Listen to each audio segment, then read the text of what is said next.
the candy bar. And Nick is shutting off the dryer. Oh, this is all crushed. This candy bar is shit, man. It's all crushed and shit. God damn it. It's all right, Wow. because I'm saved by the dryer. Things getting hinky on the campus of SlashU, Mr. Damos. As you perform oral sex on that candy bar, I gotta ask you. Eating the candy bar. Same thing. Oh, nice. That's good. Welcome to SlashU. Welcome to SlashU. I'm one of your hosts, Nick. And now I'm fat-ass Andy. Fat-ass Andy. Stuffing his face over here. Man, Like- I just need a snack. My sugars are low. This is I don't Diabetes U, where we talk about the ins and outs of having blood sugars. Hey, so speaking of campus, Yep. pretty cool decorations we got up here, huh? Yes, I like what you've done with the place. Cleaned it first off, and Yeah. then second, I even dusted, dude, and vacuumed. Yes, it's great. I also put up Murder Cabin reprobabilia. What do you call it? Memorabilia from Murder Cabin. I love it. Yes, you got the apron hanging over here, and I had the anal beads hanging from your microphone. I but know you diligently so good took them down. on an audio, but no, it's great. That it's awesome. So Murder Cabin is always in our hearts and minds here at the U. Yes. Filming has wrapped, and it's in post. It's in post. Now it's in the hands of Professor Eric Hahn, who also did sound. And he was on our episode where we covered Maniac. His son is in the movie. He has a lot of roots within the system of Murder Cabin, and now That kid did great, by the way. Cornbread is now going to be scoring the movie. Ryan Cornbread Gehrig. Gary.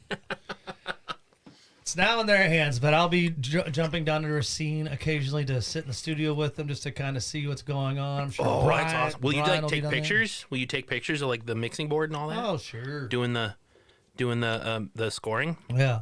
Well, follow murder_cabin_movie on Instagram for all that behind the scenes stuff. We also kind of posted on our social /U_podcast where I feel like we're starting to make some noise. I mean, we're going to a con here in September in Peoria, Illinois, the great metropolis Peoria. of Peoria. Horror Fiesta. Population 60 What date is that? September 14th? something. It's a Saturday. Yeah. It's probably important that we know the date. Well, it's only July. Yeah. But Start I hyping also- it now. But we're also going to be bringing this up at the end of the podcast, so stay tuned or fast forward. We're going to be talking about our Shark Week. It's Shark Week at the campus. Yep. We always time take we- a couple of crappy shark movies. It's time we go to do some marine biology here at SlashU, and we get into it. But Andy, this week's movie is whatever. We have some time, so let's talk. We're on episode 144, by the way. I just want to point that out. That's awesome. I know So we've done more than that, but there's plenty of them that weren't numbered. Yeah. The non-canon episodes of SlashU. We're coming up on 4 years, dude. Can you imagine that? Well, 4 haven't- years. There was somewhere, God, when I was putting together the like a best of or the brackets or somewhere where I was listening to old clips, you said something about you had to do something at episode 150. Like by episode 150, oh, Cinephiles. Yes. Yeah, it was way back when we were still calling ourselves, we're not cinephiles. You Yeah. said like, yeah, but we're getting there. We're getting pretty expert. And you said by episode 150, we're going to be like full blown cinephiles. And we are And here we are, Yes. coming up. full blown, I think we are, yeah. Partially blowing blown. it out of my I ass. still think we're partially blown. Partially blown. I've blown myself out quite a few times on these I can't episodes. eat this. I throw this put it away. It got all smashed and shitty and melted. We'll enjoy. Andy and I, as you know, like to support Milwaukee sports, so I'll get you a candy bar at tonight's Chinook game. I'm just going to A get... farm league baseball game that's going to be played on a stadium on the shores of Lake Michigan. We're excited. But before we get into this week's episode, okay, Yeah. Hit me, would you brother. rather every day for the rest of your life have to eat a different stranger's booger? Ew. Ew. Or for the rest of your life, your breath always smells like horrible farts and you can't cover it up? Oh, man. That is... I can't cover it up. No, you can't use Listerine or anything. So your breath smells like farts, or every day. Even if I brush my teeth? Nope, fart. But And the thing about every day when you wake up, before you go to bed, it doesn't matter when, you have to eat a stranger's booger. How does that process work? Well, you I just go up to a stranger and say, hey, someone goes up to you and says, hey. There isn't some rando walking up to me going, here, Yeah. man, I just picked this. And I mean, I don't know if you want to like let them pick it or you pick it or they pick it and you put on their finger, you let them put their finger in your mouth. I have to either eat a stranger's booger every day for the rest of your life. at some point during the day. Yep. Or my breath smells like farts. Horrible farts, and there's nothing I can do about it. That is a tough one. I think I got to take the booger, though. I never think about it myself. Well, my wife would never kiss me ever again if my breath smelled like farts. But I've eaten boogers before. They don't taste like anything.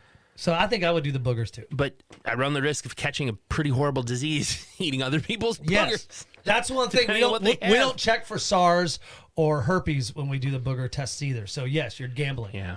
So that's it for SlashU. Thanks for tuning in. We will see you next week when we talk about anything going on in your life? Anything going on with the conjoined twins? No, I didn't. I hear the conjoined twins are starting their OnlyFans. Are they? Yes. What did I? So you have to pay for 2 subscriptions. Oh.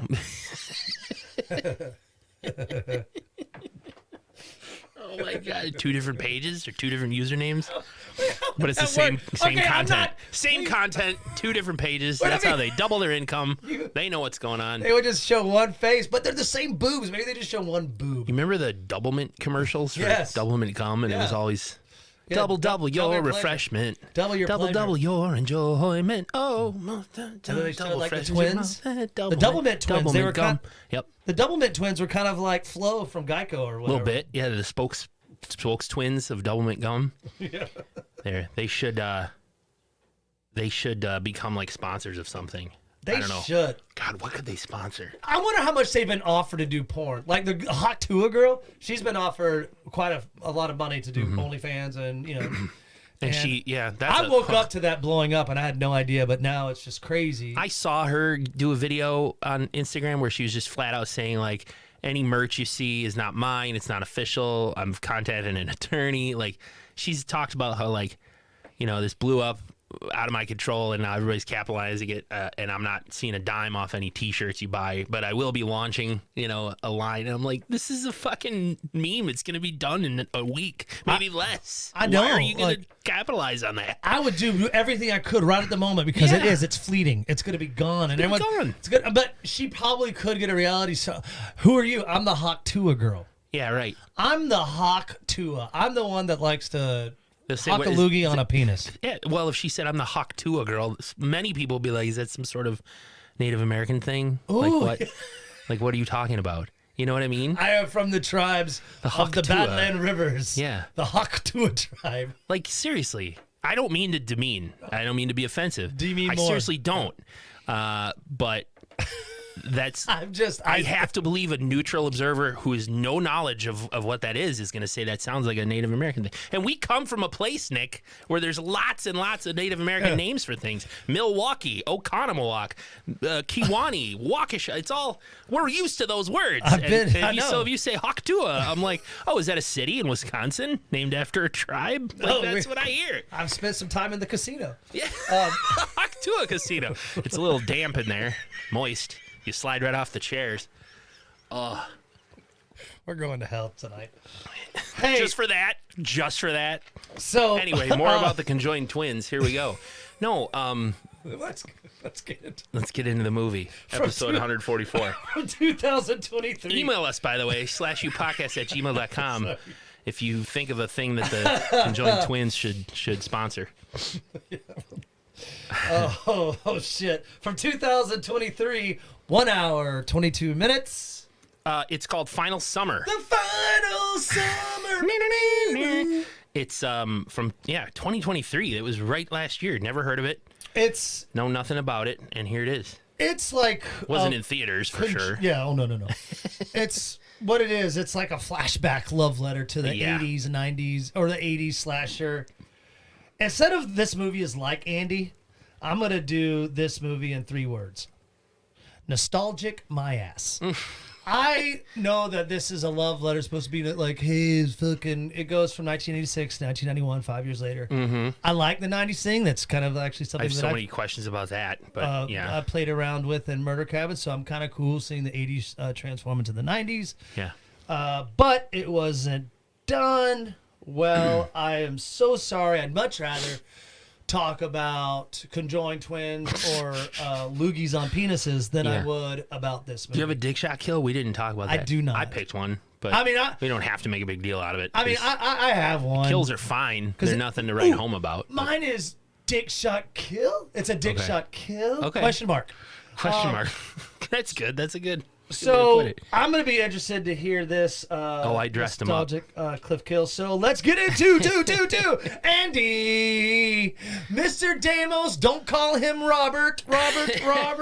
Cliff Kill notes brought to you by Public Library. Ooh. If you want to get a book or you need a good place to do a quiet BM on the low, visit your public library. And now, Andy's Cliff Kill notes. Give it to us, Andy. BM on the low. All right, so I dress it. This might be a little longer than you want, but big fucking deal. Working at a summer camp is tough. You're often a young, horny, semi-adult trying to bang a fellow counselor, maybe smoke some weed or sneak a few beers without getting caught, barely getting paid anything. Plus, you have to give up your summer to watch over a bunch of even younger but brattier kids who run around and act like idiots. Good thing none of that happens in this movie. But it is the final day of summer camp at Camp Silver Lake. Unfortunately, there's been a tragedy. One of the campers fell and died while out on a hike. Everyone's reeling from the accident, including the boy's grandfather. But the camp is being sold to developers. The counselors have to clean up and get it ready, and a masked killer is stalking them all, killing them one by one. Can the counselors get to safety before their final summer at camp becomes their final summer period? I guess we'll find out today on SlashU. 154 episodes going on close to 4 years. Yeah. That intro kind of was taking me on a roller coaster. like a novella. Yeah. Like I was kind of like I felt as if I was being like the Wonder Years. I mean, it was because that's what you honestly working do. I hear of Fred Savage or whoever narrates Yeah. that. Fred. Or no, it was that dude who played in Macaulay Culkin's Home Alone. Oh, yeah. That guy. Daniel Radcliffe. Working at a summer is tough. I just thought none of that's in this movie. There's no trying to have sex. There's no smoking some weed or sneaking few beers. There's no, horny counselors trying to get on other counselors. It's not there. And all that's usually in a summer camp It's set one movie. night, though. I know. It's the last day of... I mean, they try to imply that... Yeah. Doesn't work to the movie's favor. I mean, I read this Reddit Q&A with the director and writer of this film, and it really was a focus on PTSD. And how... Yeah, I get it. Our main girl, Lexi, struggles with some of that. Yeah, I understand. But the thing is, the fact that this took place over just one night, I didn't care about anybody. I didn't care about a single character. There were so many people in this movie, too, where it was kind of like... I had a hard time learning their names. Yeah. I didn't give a fuck about any of them. Kill them all. That's why, yes, and that's what's going to kind of happen here because there's more questions I have on this one than I do anything, I think I have answers. I have asked Nick in my notes. I have asked Andy, so I hope if you have the Q's, I don't have the A's. We'll see, I guess. This movie starts, the opening scene is 1986, and it's what you would expect from any slasher. It's a spooky story around a campfire. There's a mysterious killer haunting the wood. Madman Mars? No. No, they name him, don't they? No, Warren Cooper. Warren Copper. Copper. He was some kind of forest ranger who died in a forest fire? Yes. Something like that. Because he was trying to chop trees to make a fire line so the fire couldn't spread, and he ended up burning to death. That was the story, right? Exactly. Well, he didn't die. He came back, but he was all disfigured. He was disfigured and burned. Yeah, it looked gnarly, and so he had to wear a mask and. We're going to quickly find out that's not true, so go ahead. So after the story's told, it's like, go get some wood and... They sent a couple of the counselors to go get wood. Steve and guy number 2. Guy number 2. And guy number 2 is like, hey, I'm going to go back and get Jill. I'm going to try to touch her boobs. Steve said that. Yeah, Steve said, I'm going to go try to touch her boobs. And he's like, well, you're not going to help me get wood? He's like, I'm going to try to get wood myself. Oh, he didn't say that, but I thought that was pretty funny. It should have been great, but that's why I'm a writer. That's why I called him guy number 2, because he yells after him, "Hey, Steve, come on, man, Steve, where are you going?" Yeah. That's how I knew Steve's name. Yeah, but I didn't know this gentleman's name. He's out there and he hears noises, twigs snap, whatever. I know. Is that your air conditioner? Yeah. Can you? Is your whole house just sort of about to take off? Can you tell a story about the time when we first met?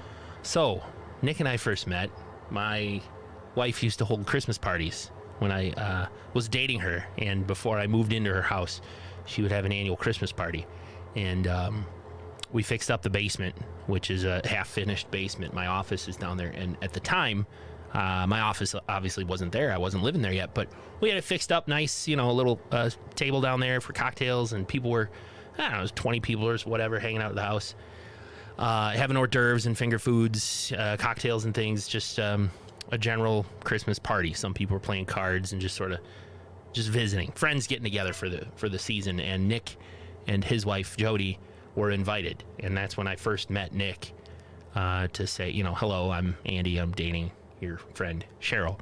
And Nick was pounding the PBRs, so he was always in line to go to the bathroom because we only have one bathroom, and so that's how I met him, because he was always trying to use our bathroom because he was pounding those PBRs at the Christmas party. And I was like, man, he's got a lot going on. He's a pretty energetic guy. Okay. And that was when I first met. Anyway, you're back. Hello. Yeah. Yes. I tried to cancel that it was a spin cycle. Oh. I had no idea. It wouldn't turn off. It was like maximum overdrive. It was like, I'm not turning off. I'm going to kill you. Yeah. A dryer that comes to life. I love it. So I know where you're at. Guy number 2 and Steve. Steve left to go back to camp. Guy number 2, here's some woods. He puts on a skull mask that he used in his story to scare the kids, and he's just like, "Hey, who's out there?" And he even says, "Warren, is that you?" Like the guy from his story. Yeah. And he comes upon his friend Steve dead in a bloody heap. Oh shit, somebody's out here! And this killer walks up to him and hits him with a baseball bat, knocks him down. And as this guy's crawling away, the killer picks up the skull mask, puts it on.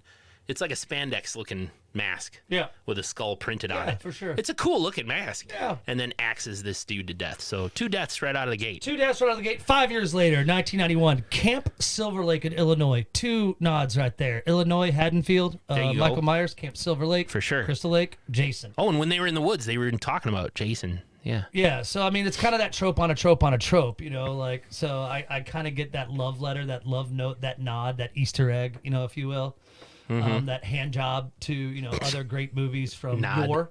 Yes. Anyway, we cut to a camp where counselors are getting interviewed by cops. And the first one is Lexi, who's our final nerd girl. I mean, let's just go ahead and let everyone know on campus that Lexi is the hero final girl. Yeah, it's pretty easy to tell because she's sort of the main focus. Her friend Mike, another counselor, comes out of the office where they're doing the interviewing and says, "You're up."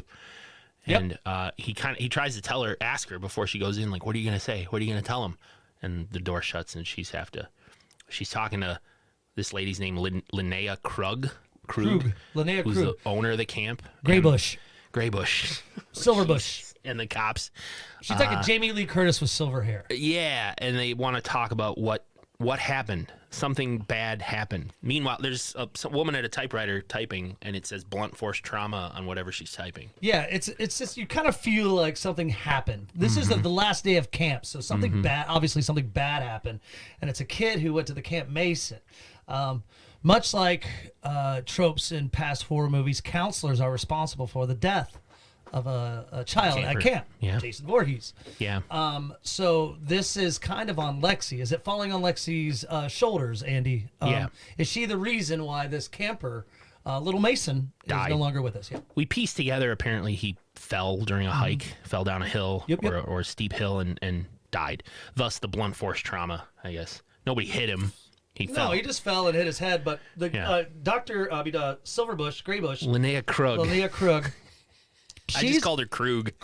Yeah, that's cool. The rest of my notes. She's very, diligent about this camp. This camp is her family's legacy. Yeah. A fucking summer camp is a family legacy. Like, I get that. Like the Rockefeller or, like fucking, the Ford or the Kennedys. It's like, we're the pioneers. Krugs. We're pioneers of camps. We're pioneers of camps in Illinois. My family has a rich history of summer camps.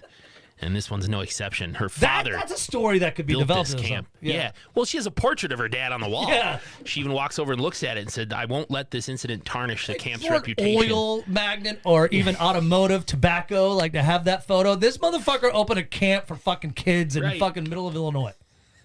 Big fucking deal. All right. Anyway, so she's very proud of this camp. She's proud of her Karen, the legacy that her family put into Camp Silver Lake. Andy, but they shoo Lexi out, and she congregates with the other camp counselors outside during the day at camp, and then we meet Mace's grandfather, who is Warren Cooper. Copper. Why am I saying Cooper? Cooper's a more common name, I think. Okay, Copper. Warren Copper's the Copper. metal. And he's going, "Who you take my kids?" He's freaking out. I mean, Yeah. his grandson's dead. I know, and he's. I mean, so- likely so. he's a killer. You he know it. tackles one of the other one of the other counselors, and he's like, "What'd you do? What'd you do to my son? What's going on? My son, my grandson, my boy." And the kid's laying on a stretcher by the ambulance, and Mr. Copper is sad, and they hold him back. The police put him in a squad, and he just looks coldly over at Lexi. And you're like, he's And the like, killer. He's the fucking killer. He's you gonna know want revenge. He is. His, He's the killer. His grandson died on these counselors' It's watch. Warren Copper. It's a no-brainer. Open right. and shut case. So let's just end the podcast now. So join us next week for Shark Week, SharkU. That's the cold. That's the cold open to this movie. But Mike, who was attacked, kind of pissed. He's kind of pissed off at the other counselors. He's like, "Why didn't anyone help me?" He looks at our LGBTQI plus counselor co-worker Ronnie. You know, who's How did you know she was LGBTQI plus? Because Did she say I'm a lesbian? No, she's got a tattoo of a rainbow flag on her arm. I didn't even notice that. I didn't either. I'm just making it up. But she's kind of like looking like in awe, like, well, what did you expect? I mean, it was kind of this one is kind of, I wrote here, getting these names, and as we move in, it's going to be kind of tough. This is a tough one to follow. So Mike was attacked. Lexi, we've met. And now our LGBTQI plus Ronnie. co-worker Ronnie counselor is who we met. And so the intro begins, the credits roll, and much like Kid Rock's last album, let's settle back in for an hour and 7 minutes worth of total nausea and disappointment. I guess there's a. That's how long it takes. You're about There's an hour and 7 minutes when the Yeah, credits start. this is only 122, right? Yep. $1.22. It's not bad. $1.23, $1.22. 82 minutes. So there's a staff meeting, Yep. and Linnea Krug tells the crew that the camp is being sold to a developer on Monday. You got this weekend to clean up, fix the place up, because it's getting sold on Monday. I thought, Nick, she said nothing could tarnish the camp's reputation. That's what I thought too. The camp's about to be sold. Who the fuck cares? I thought she was like, and this is my family's legacy. Like 30 minutes ago talking to Lexi. Then 30 minutes, I guess someone calls and 30 goes, minutes ago in their time. yeah. 4 minutes ago for us. Yeah, no shit. Like what? I guess Sam Walton or somebody from Walmart said, "Hey, we'll take that land." Right. So now who Camp the fuck Silver cares Lake about is the becoming camp? fucking Yeah, it's gonna Camp become Walmart. a lot. Yeah. So An empty lot. So she's talking to our counselors. There's 8 of them, and this is where I think it gets kind of tough because they're our movie focus. These 8 counselors are our movie focus, and as Andy said, this camp has weathered many storms over the years, and she was hoping to continue the family's legacy. But after the death of Mason, she decides to pack it all in and sell it. Maybe she got a phone call Chick-fil-A after Lexi's deposition or whatever, and Lexi left the office. Maybe somebody called right then and said, "I'd Hi. like to buy your camp for $200 million." I'm Dwayne Myers. I'm the CEO of Chuck E. Cheese. Yeah, right. Or a local reference. The owners of Quick Trip said, "We're going to put up a Quick Trip gas station." Linnea Krug must have said, "I'm in. Let's do it." And so now she's selling it. But she did talk to the campers in this staff meeting about how, way back when my father opened it, he hired local help. That first year, they lost 2 campers. Yep. And she says, and everyone knew who was responsible. What the fuck? Who? Yeah. We don't. Because I'm going to add on to that, Andy, because she says we lost 2 campers, and over the next few seasons, accidents continue to happen. Yeah. And we know who did that. I wrote the same thing. Who, Andy? We don't know. I don't know. Do you know? Warren Cooper? Maybe. Did he? I don't know. That's who I'm How is that man not behind bars then? I know, but maybe it's because they couldn't prove it. I mean, seriously.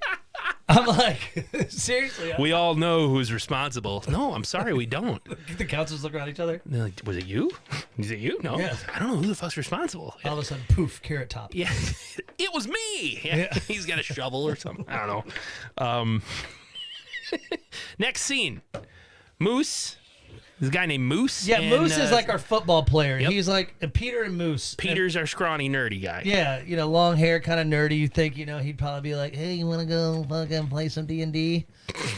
Probably what he thinks. Probably Yeah. smells. And they talk about how Peter likes Lexi. Yes, he's got a crush on Lexi. Always had one, but they're working together. And Moose is kind of saying, "Yo, Peter, that you got this love struck thing going on for Lexi. Why don't you go make your move?" This is our last day Yeah. or weekend. We got to get on it. And so then we push up next to Ronnie. You remember who was our LGBTQ plus counselor? I still don't understand how you And know. Mike. How are you clocking her as gay? Because at the one she had a Joan Jett shirt wearing. I just don't.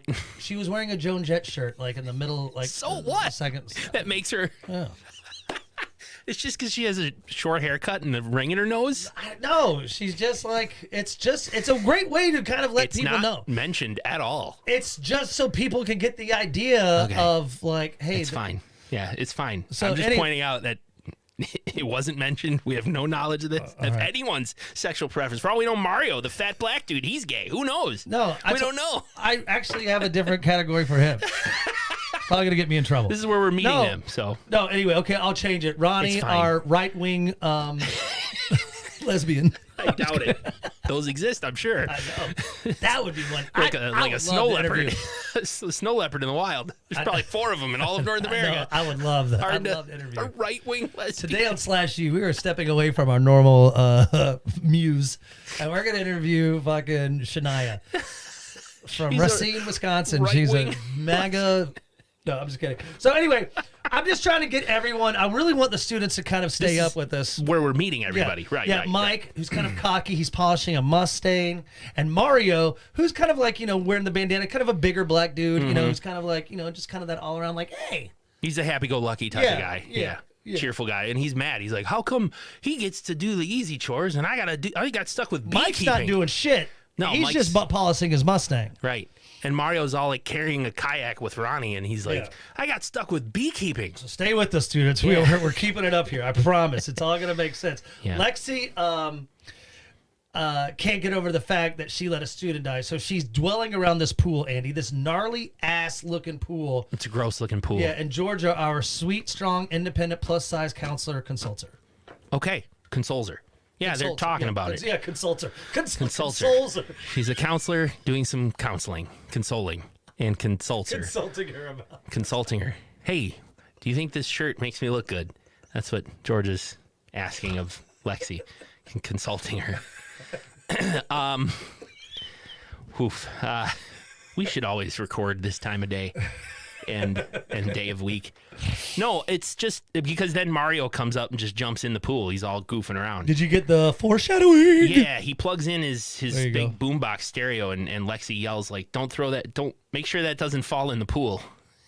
And I was like, "Oh, that thing's gonna fall in the pool at some point." Perfect, Yeah, exactly. great. And we cut to Mike, who's done with his Mustang, and he's kind of walking around the campsite. And this is, again, students, this is during the day. Yeah, And we have a jump scare with a closet door opening. he's and like a- at a boathouse. Yeah, good call. Yeah, and he hears Archery something. fucking... Yeah, whatever it is, and I all of a don't sudden a fucking know. door opens, and, And he turns around to look surprised, and we cut away. Cut away. Did So, someone grab him? Yeah. Did the killer kill him? seriously, Oh no. did he go to a cafe? They just cut to another scene. So Yeah. I was like, was someone there? And- Did the wind blow it open? They cut to the scene, the flashback scene.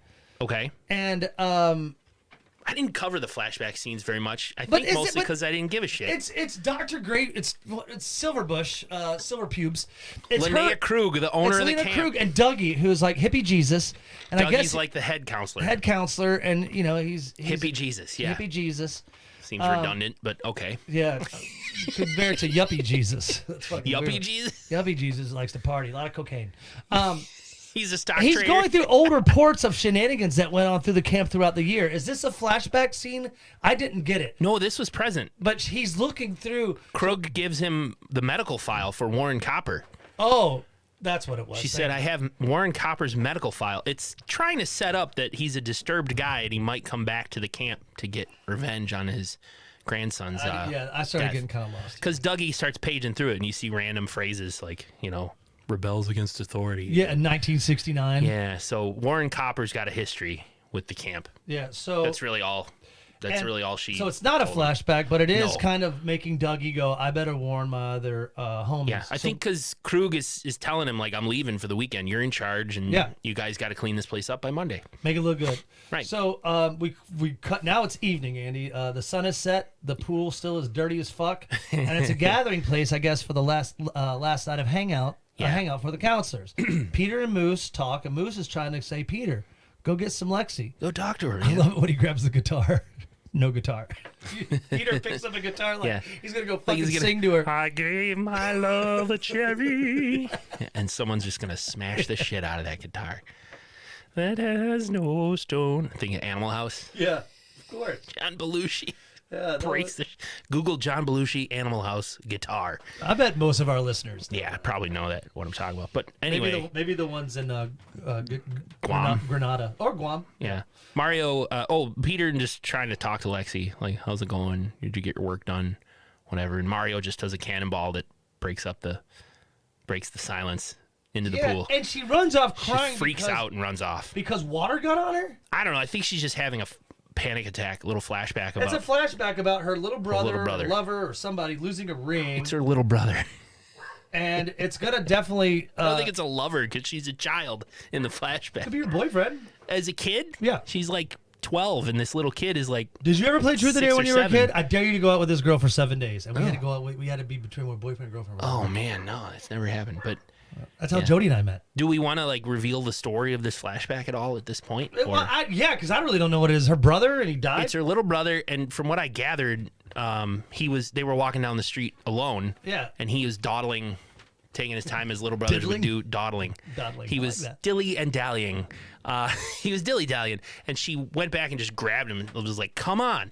And he dropped a ring, a little piece of jewelry. like that you would he get in had. a cereal box. And she kept walking, and he ran back to get it, and then he's running to catch up to her, and he got hit by a car. Oh, I thought he got abducted. I thought I No. saw a lady with gray hair. I thought that was Silverbush.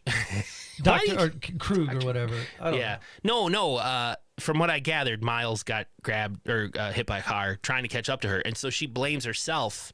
Like, if I wouldn't have let him. That's where the PTSD from So Mason she's comes obviously upset that Mason died on her watch as well. See, I gathered all that on second watch because first watch I was like, what?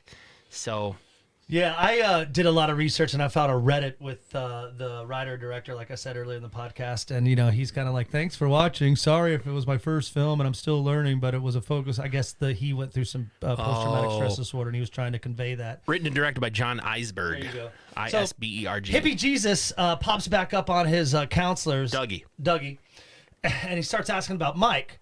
Yeah, has anybody seen Mike? So Dougie just instructs the counselors to gather their stuff, meet him back here, because we need to go search for Mike. Where the fuck's Mike been? Yep. And Nobody has seen him in literally hours. yeah, and this is Peter's, decides to go search for Mike with Lexi, and so he's trying to get all, hey, just talk to her about like isn't it just stupid horror movie tropes?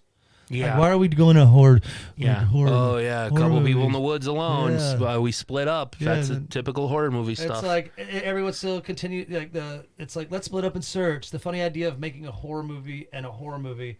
I'm bringing up killers like Jason and Michael. So, you got this Lexi story, right? Like, doesn't Georgia come up to her and tell him to calm down? Yeah, Georgia just comes up to Peter and she's like, give her some time. The kid just died today or earlier.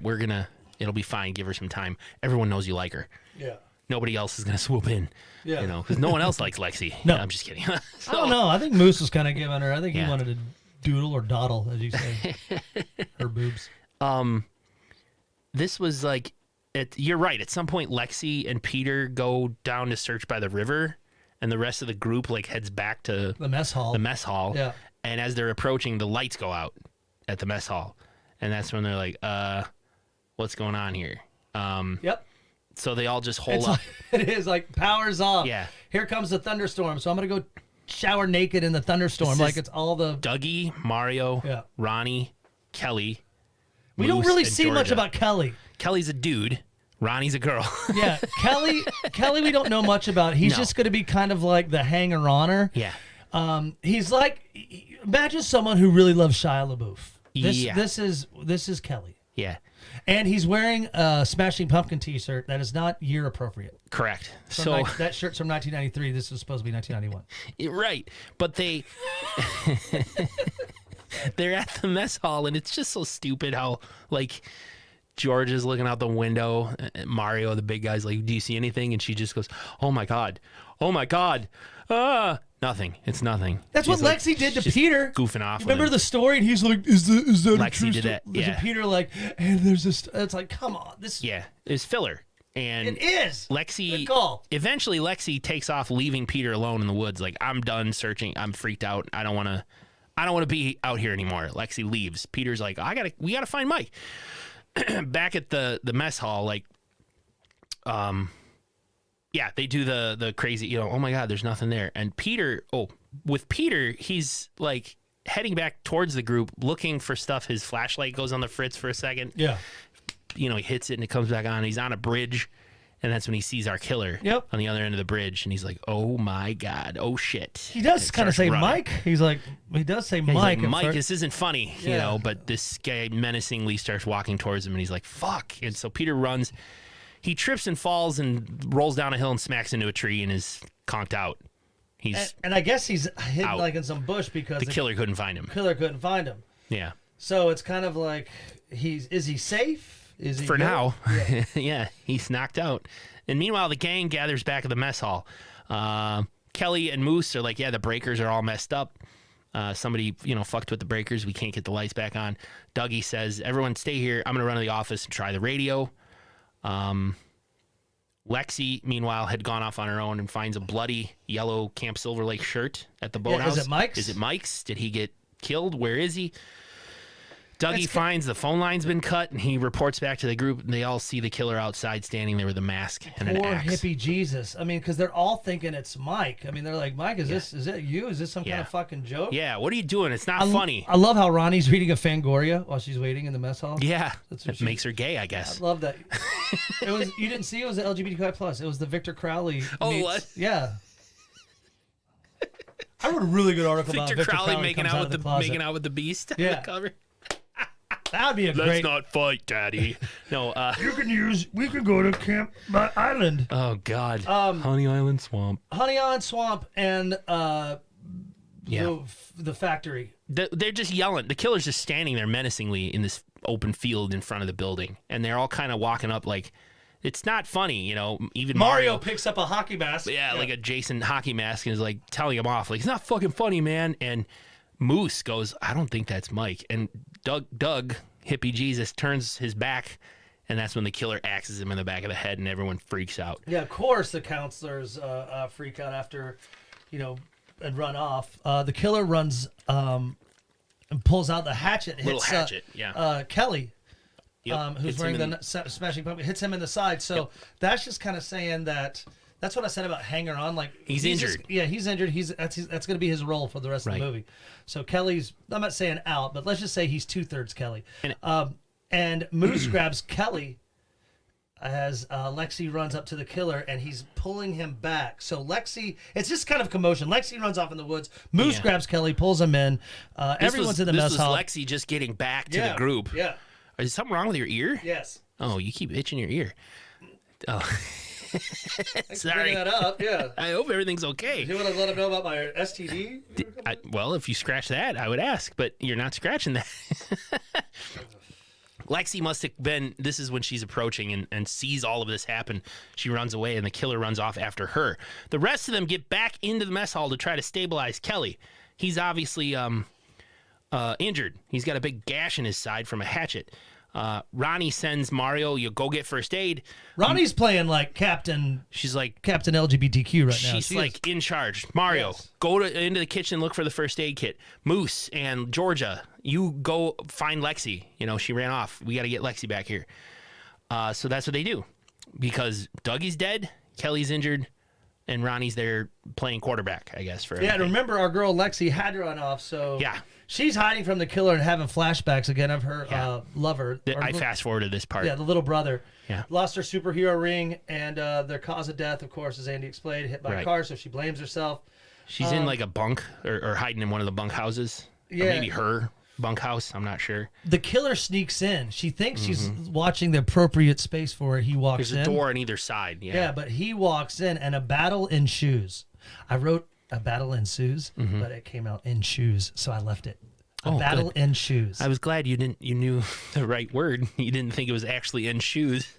Well, they are battling in shoes. I'm sure they're wearing shoes. I get it. But we get to Georgia and Moose, who are cruising the campground at night looking for a place to either eat, make out. I don't know. No. What are they doing then? They're looking for Lexi. Oh, sorry. Lexi did manage to get away.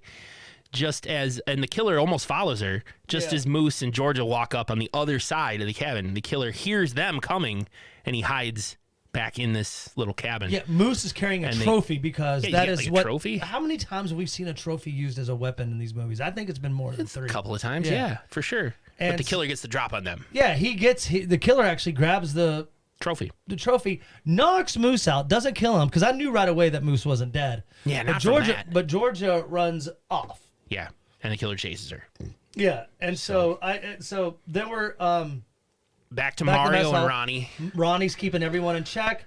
They wrap Kelly. Remember our 2/3 Kelly? He's wrapped in saran wrap. Yeah, they couldn't find any bandages, so they just. She's getting. Georgia's coming running back. She's crying for help. Mario grabs a bat, and does his duty, helping his friend Georgia, lover.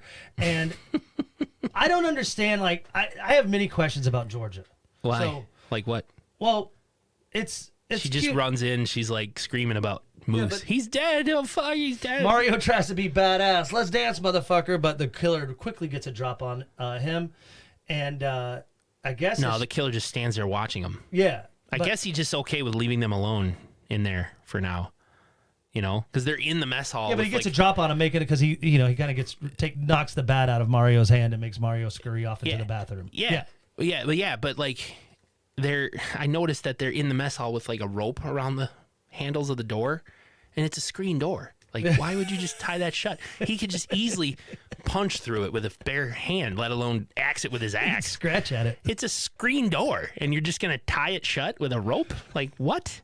It's not gonna work. I could kick it with one leg, and it's a fucking screen door. But too bad I can't get in, you guys. Yeah. What are you cooking in there? It smells silly. nice. It's silly. Meanwhile, Lexi runs through the woods and comes upon a dazed and confused Peter. Yes, he's okay, students. Yeah. Peter is okay. Repeat, Peter's not okay. dead. So the two of them are together. He has a twisted ankle, though, so he's hobbling a little bit. And this is where Ronnie and Georgia and Mario try to figure out how to get away. Can someone get to a car? Mario's like, fuck. So Mario goes to the cars.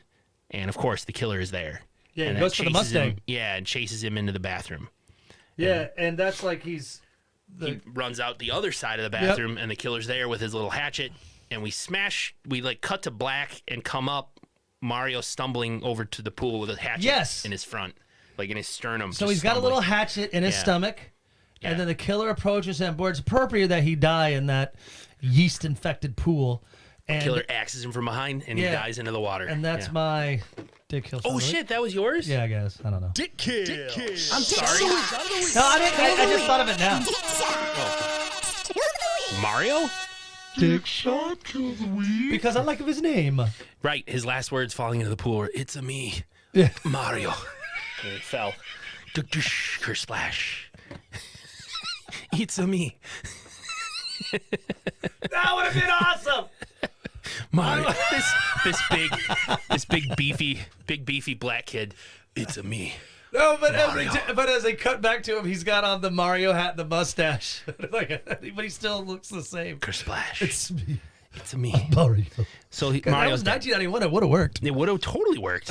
I like that a lot. So we go back to Peter and Lexi. They're in the woods. She's pissed because he obviously can't keep up. He wants to stop. She's mad. Everything's crazy. And she's like, is it my fault? All this shit's happening. First Mason dies and now everything. So they must think it's Warren Copper killing. Yes, they do. Okay. That's about it. So she's just like, I'm leaving. I'm going. And Peter's like, wait. And he hobbles after her. Yeah, I mean... So they're hobbling. I guess they're trying to get back to the mess hall where we have Ronnie, Georgia, and remember 2/3 Kelly. Kelly was wrapped in saran wrap. Drag him away from the mess hall. They're worried about Mario. They're worried about Lexi, Peter, and the state of current politics. that's worried about. the Ronnie, and so Andy said they got to get to the office where the radio is. Will there ever be peace in the Middle East? They grab Kelly, and they drag him, I guess, with a blanket, and the killer kind of laughs to himself. I kind of feel like he was just laughing as he's toying with him. Yeah, I exactly wrote that too. There you go. And so this is like a choreographed. It's like a choreographed dancing scene that Paula Abdul would maybe like WWE. Like, do you get what I'm saying between this fight with because Mario, Ronnie, and the killer? Ronnie says to Georgia, "You take Kelly and go, get away," and Ronnie stays to try to fight him off. You're right. It's pretty well choreographed. Ronnie's got some fight in her, man. She's able to knock him down, knock the axe away from him. LGBTQ lesbians can She can fight. Well, there you go. Stereotyping again. So she's we're a college campus. Trying to kick his ass. He's stronger. He picks her up, grabs her by the throat and pins her against the wall and picks her up. I liked this because the sound cut out, and it was just a boom, boom, boom, boom, like a heartbeat. Yeah. While he's doing this, while he's choking her against the wall, she kicks him away. And as she turns around to open the door to get in, that's when he axes her in the back of the head. Yeah, and the camera view is the front as blood splatters out of her mouth against the screen. And that's my dick kill shot of the week. Dick kill shot of the week. Dick shot kill of the week. Dick shot kill of the week. That's a good I mean, it is, because cool. I really like how, because it is a screen. It's not an armor door. It's a screen, and she kind of pukes up, like the blood kind of spits out of her mouth on the screen. I thought that was a good look too. Yeah. So Definitely now well deserved. Our killer's stalking Georgia. Yeah, so now it's just Georgia and 2/3 Kelly. 2/3 Kelly. Georgia looks serious now. She's ready to. Why didn't he kill Kelly? Because Georgia probably left Kelly just laying somewhere. I don't know. He's still alive. Kelly has no point in this movie. No, he has maybe one line before he got axed. But even if he had, even if I think he said lines. like the breakers are fucked. I think that was all he said, I like smashing pumpkins. unless that was Moose. But anyway, Yeah. so Do you guys Georgia. like 90210? So here comes Lexi and Peter, because Georgia's hiding. Like kitchen. the old knife trick doesn't work on Georgia. Like the killer's trying to toy her. her out, Yeah. taunt her to come out and play. Yeah. Lexi and Peter arrive, and here comes Georgia, who yell at them. She comes up and says, Comes "Run!" stumbling out bloody. Yeah, another dance move with Peter, and I don't know who. This is what I Peter- wrote. Georgia, is she dead? Did she No, get stabbed? I think she got messed up. But they needed to show that because as we keep going within the movie, as we're getting close to the end, does she die? Okay, I didn't get that. She was hiding in the kitchen. The killer's dragging his knife along the countertop edge. And then when they cut to Lexi and Peter coming into the building, you can hear a scuffle going on Oh, I didn't off give it screen. that. I didn't even get You can that. hear, I didn't even get that. and because they pause and they're listening, I didn't and get that's it's poorly revealed because Georgia then comes stumbling out, kind of holding her side, and she's beat up, she's bloody, and that's when she says, "Run!" And so you could tell she tangoed with the not literally, figuratively with the Yes. killer. And because Peter has his twisted ankle, he goes one direction and can't keep up. And Georgia and Lexi go towards the office. The killer chases Peter. The killer is on Peter's tail, hopping down the bunny trail. Giggity. I like it. That's good stuff. Does he hit him with the noodle? Do you remember? Like, Yeah. Peter turns a pool noodle and smacks the killer. Does nothing. Yes, it knocks him out, and the movie is over. No, Lexi and Georgia make it to the office where they use the radio and try to get help. Her anger gets the best of Lexi, where she tries to, she throws the fucking microphone away. But come in, what's your emergency? So they get through. Help us out, Camp Silver Lake. Right. Someone's trying to kill us. But as they're going, as Lexi is calling for help and getting the emergency services to Camp Silver Lake, Georgia, who's always crying, worse act, she's acting very sad. Very. She finds a document that looks like Paper it's on written that is signed by Lexi, that's saying that she is the reason why Mason is dead. Yeah. And she is the culprit I think of his demise. It was written statements because obviously everyone gave statements after this kid died. But this was to set her up. And this one said, "I killed Mason. Yep. He was my fault. He's silent forever now. Soon everyone else will be too." Yep. And it's signed, quote unquote, by Lexi. Right then I knew. I mean, And I was like, someone's trying to frame her. I knew right away that Mike was one of the killers. It was the second one that got me. There you go. So, spoilers. Yeah. We're spoiling the whole movie. So Lexi Georgia and Georgia are like, now yeah, in the closet. They hide in the closet. Yeah, this is when I wrote, Andy, she is dying. Yeah. Stay with me. Yeah, she's like, I I'm didn't cold, see- Lexi. I yeah, just want to rest. So this is Some time goes by. Lexi has some more flashbacks. And when Lexi sort of comes to out of her flashbacks, we hear somebody coming. And that's when George is just still laying there next to her. She's dead. And Mike opens the office door. He's Mike, alive. He now has a red shirt on because his yellow shirt was bloody back in the boathouse. He's wearing a red Camp Silver Lake shirt, different from when we last saw him. And Lexi shows him this confession document report that apparently she wrote. And, I don't know what this is. I don't know what this is about. And Mike's like, relax. Let's just tell the police because that's when Deputy Deputy Hodges Those were sirens. showing up. Those are sirens. And they run out to the deputy like, it's Warren Copper. He's here. He's killing us all. I love this scene. We need help. I do like this scene. This is when I knew. And the deputy's like, what? Warren Copper, huh? And the deputy's like, to Lexi, he's like, you stay by my truck. And Mike's like, come on, I'll show you where he is. And I was like, oh, duh. And the deputy starts following Mike. Mike's like, come on, hurry up. But deputy says, Mike, put your hands up right now. Warren Copper tried to kill himself this afternoon. He's in the hospital. There's no way he's doing anything here. Mike's like, what? What are you talking about? Turn around, put your hands up. And as Mike flourishes, turns around quickly, flourishing a knife and slashing the deputy's throat, he falls on the ground and Mike repeatedly stabs him, and then Lexi sees it all. That's a good kill. It was good. She's screaming and Mike's like, It's the deputy. it's the deputy. He's got the gun. He's the killer. Like, what? No, man. So, of course, Lexi doesn't believe this. She's Right. smarter than that. So Yeah. now Mike is going after Lexi with anger and hatred in his eyes. Oh, yeah. And it's like he's still like, he's calling her out to come and play. Yeah. He's still trying to say like, Running. hey, like we could have gone away to Tahiti together. Mm-hmm. That's all over now. You have to die. Right. So Lexi's like, fuck that. And so she jumps out from a hidden point. She's in the woodshed hiding with an axe. Yeah, and Yep. she grabs that axe and cracks Mike in the side. Yeah, like in his abdomen. ribs, Yep. kind of. And it doesn't kill him, but of course, like all good killers, he turns around and rips the axe out of his side, and he screams, "You're fucking dead!" I And know, he's still got juice in him. she takes off running, and all of a sudden, like he is caught up to her real easily. These choreographed. I know it's funny that the dance or the fight choreographer is Yeah. credited in this. Yeah. I wouldn't want to be because these are the worst choreographed fight scenes I've ever Aw. seen. They really are bad, Andy. Well, they chase. He chases Lexi all the way towards the swimming pool, where our boy Peter, he's all tied up and gagged.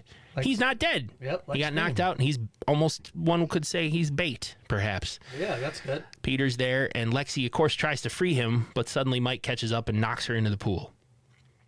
And that's when we get another twist. Another twist.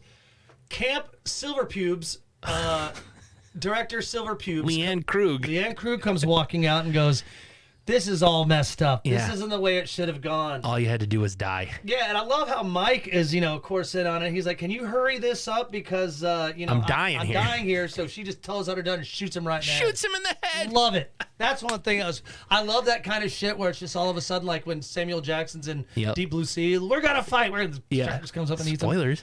No, it was cool because they're obviously in on it together. Are they related? Is he like her nephew? He doesn't have silver hair. No, but is he like her nephew or something? Like, Maybe. how do they? Okay, Lover. They don't lover. There you go. They're playing with fire. One could say. Yes. It's a callback to another episode of Oh ours. yeah. Where the teacher and the Yeah, totally. And So- Mrs. Robinson. she's just, it's so funny. It's such a trope because she's monologuing. She's got a gun to Peter's head, and she's like, "You don't come from a good family. You were supposed to, you killed everybody, and then you were supposed," and that's when. Yeah, the suicide. I wrote that too. That's when fucking Mike's just like, "Could you just hurry up already?" So I'll do it when I'm damn well ready. It shoots him. That's what happens though. These psychos, man, they always monologue. They got to give their big speech that reveals their grand plan And the backstory. and the backstory. Like they just kills him right away. Mike tries to circumvent it, and Oh, she shoots him. I might as well tell you before I kill you. Right. Back in 1973, I met your father. It's like, and while they're walking away trying to find like a fucking something to kill them. remember Austin Powers? Yeah. Where Scott Evil is just like, "I have a gun in my room right now. Just come out back, bloom, he's done."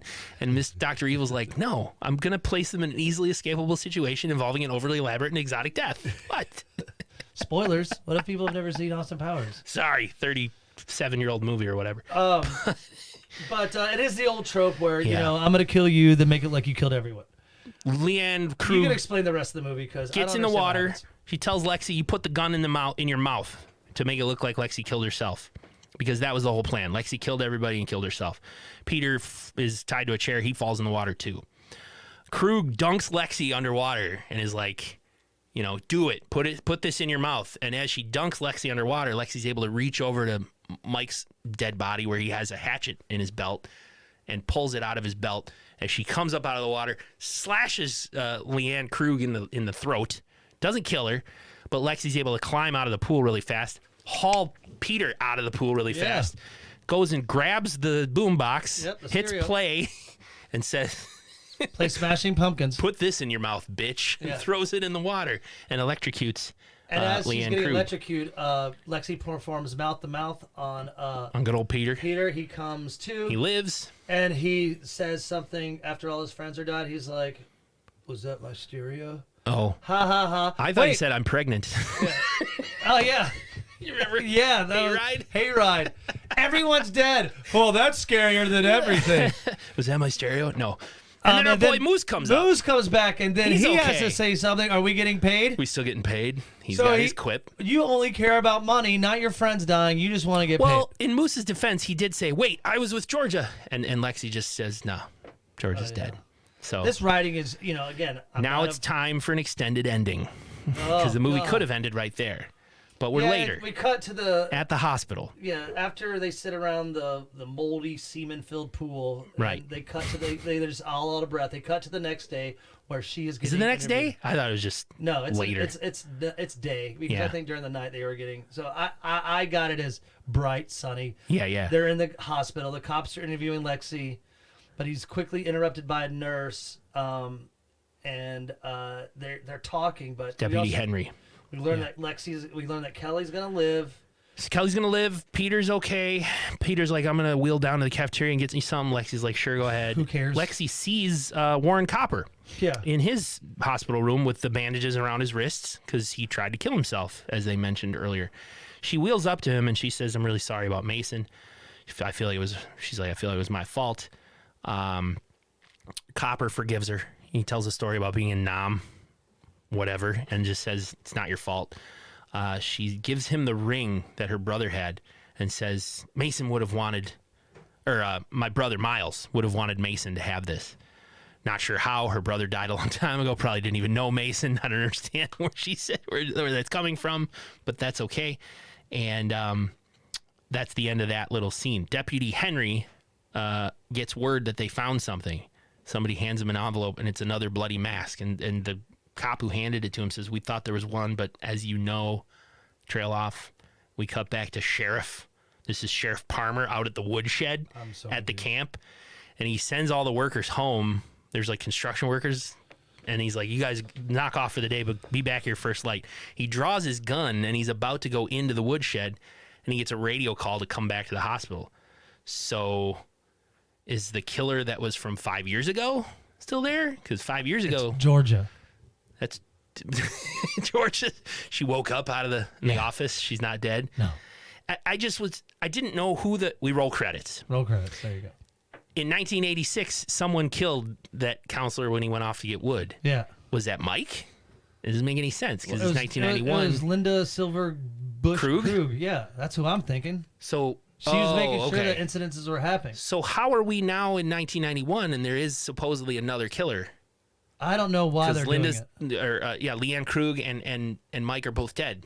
So who's this other killer? I don't know. I thought the two masks belonged to Yeah. Silver Bush and Mike. Mike, you're probably right, but the sheriff had his gun drawn and he was about to go into the woodshed. I don't know. When they called him back to the hospital. The big scene between Mason's grandfather and Lexi was like, that was supposed to like his big like, oh, this is gonna be my fucking. So he wrote a movie based around the PTSD. Yeah, like, because he talked about Nam and stuff. Yeah, and say like, hey, I understand what you're going through. We both went through similar things. I lost my grandson. You lost your brother. Yeah. Absolute sorry, John, whatever your fucking name is. John Eisberg. I am not a fan, and I wouldn't want to interview him. Well, I even. got to tell you, if it was his first go, what are you going to do, you know? Hey, my First of all, go- congrats at getting your first attempt made into a movie. Nice he job. probably comes from family. Yeah. You can get anything now. Okay, I know. Congrats. I thought the potential was. I hate it when I see movies There's with good potential. and it just falls to pieces. Especially when people that think they can, it's like, okay, I'm gonna write and direct it. I know that's been done 1,000 times, but it's always good to have, I think, other eyes and. But if you're gonna make a movie like this, do you really need to make it like serious, like the thing's gotta like deal with PTSD or something?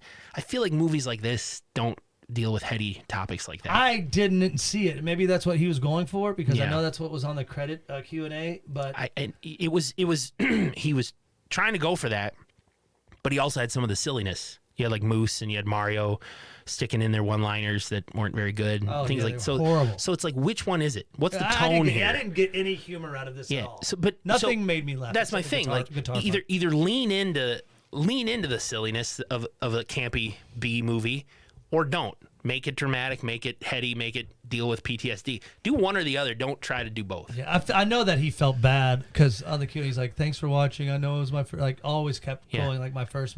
But Yeah. And hey, great. You don't know. You don't get better unless you try. you're right. And, I like and that. That's a try good and- attitude. Try and fail. What does Alfred say to Batman? I don't know. Oh, why do we? What did he say in the fucking? I'm not a the nerd. first Batman movie. I don't watch. Why do we fall, Mr. Wayne? Why? So we can get back up again. On a scale of 2 silver-colored pubic hairs to 8 silver-colored pubic hairs, what would you give this movie? Second watch, it was a little better, so I gave it a 4. I give it 3 silver-colored pubes. Great. Hey, I got some exciting news, Andy. Please Next lay it week, on me. Shark Week. We're doing but some before we sharks. get into it, I think we should do the kill count. Okay. The kill count. Are you counting Georgia? Yes. I have no reason not to. Just kidding. I'm playing up. I'm cold. I'm cold, Lexi. We have Steve at the beginning of the movie. He went off to get wood, and then got killed as he was trying to go back to camp to get metaphorical wood. Guy number 2, whoever the other guy was, I don't know his name. Brad, maybe? I don't know. He got killed. That was our first couple of kills in 1986. We flash forward. Dougie, as you dubbed him, Hippie Jesus. He got killed. Followed by Mario, our heavy set black dude, bringing in the comic relief to a certain extent. Followed by Ronnie. Nick thinks she's LGBTQ. I didn't get it. I didn't see it. Other than she knows how to fight. You didn't see her making a flan in the very beginning of the movie? I didn't. She was making flan. I just did. What does that have to do with being gay? You just only really good flan is made by the heterosexual. Yeah. Would you say it's community. flaming flan? Anyway, she was my dick shot kill. Ding, ding, ding. Followed by Georgia, who just passed away slowly from loss of blood. Deputy Hodges, he got, and then Mike, and then Krug, our real killer, or the brains behind the whole thing. What is this? 9. Is that 9? Yeah. Rad. Yeah. It's not bad. I think that's pretty good. I mean, it had a pretty decent cast, and yeah, I forgot to type in Leanne Krug there, but yeah, so I think you could have written more bubes and drug use and beer and stuff like But that. I agree with what you're saying though, because I didn't really take it to a point of saying I'm going to make this more about the psychological, mental aspects of PTSD, which I didn't even get until you read it on Reddit. Yeah, I read it on Reddit. I could see though where once he says that, once I know that, I could see what he was going for, and that's cool. Hey man, that's an important thing to deal with, All right. Well, but not in a campy cheesy slasher movie. no. I don't even think this was really. I mean, it was campy for sure. Yeah. Cheesy. Yeah, I mean, of course, like everything, we got to tell everyone to go watch it. I watched it on Tubi. But the good news out of this, I don't want to spoil it now, but boy, I got a good one for next 4th of July. I can't wait for next year. next year. When we celebrate our cinquental, what is 5 years? 5. Cinco años de SlashU. 5 years of Slash. Cinco de años.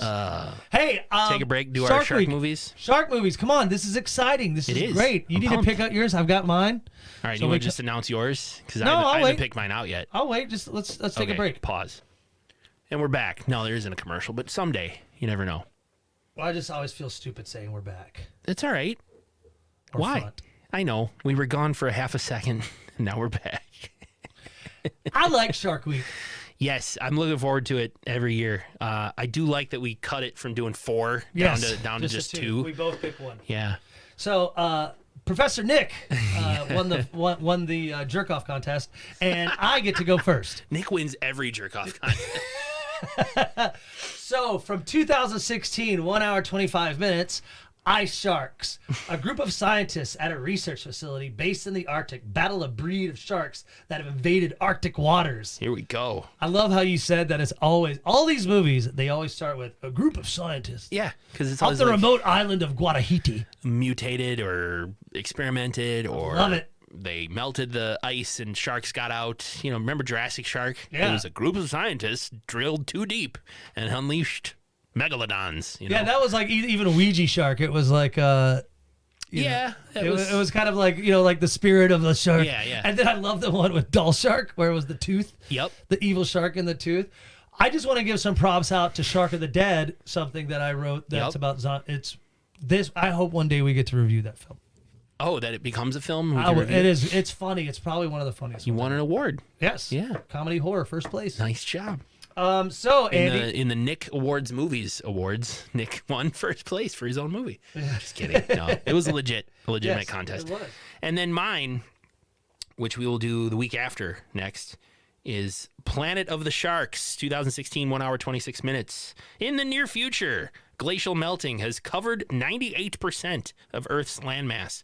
Sharks have flourished and now dominate the planet, operating as one massive school led by a mutated alpha shark. Planet of the Apes meets Waterworld, I think. So that sounds good. yeah, I don't know what mine's gonna be like. Mine's gonna be like a fucking Yeti. Well, fucking fucks a shark. I don't know. Like, Ice Sharks on IMDb is a 3.0 out of 10, and Planet of the Sharks is a 2.6 out of 10. So, based on more reviews, I think yours has 1,400, mine has 1,600. So they're roughly the same score according to the users. just when you thought it was safe in the Arctic. Yeah, That's a great tagline. there are so many of those crappy shark movies. We would love have to do We have a SlashU buddy for that- the next century. No, they actually have one. Huh? Shark movies? Oh, that's right. There's a podcast that does the shark movies. We played his promo. Bucket of Chum. Bucket of Chum podcast. Yeah, that's our old chum at Bucket of Chum. Bucket of Chum. Bucket of Chum. Well, that concludes this week's episode of SlashU. Thanks for all sticking with us. Follow us, SlashU_podcast at the Instagram. Email us, SlashUpodcast@gmail.com. Check out the Facebook page, SlashU Podcast, as well on the Faces, or the Facebooks, as the adults would say. Go to slashupodcast.com and click the buy stuff page. Any of the links there take you to Amazon. And if you buy something off of Amazon using that link, you're helping out the show. So bookmark it. Really appreciate it. It's not going to any additional cost to you, and it helps us out. We're going to Horror Fiesta in Peoria, Illinois later this year. September, I think, is 14th. More on that as we go. But Did we mention Shark Week? Did we mention and the it's movies? Shark Week. Yeah, we went over the movies. Oh, okay, That sorry. literally just happened 90 seconds ago. Edibles kicking in. Oh, good. Nick and I are going to off to a baseball game. All and, right. We'll post a picture. That's about all we got. So until next time, class dismissed. See you in... Oh, that was... Just let it go.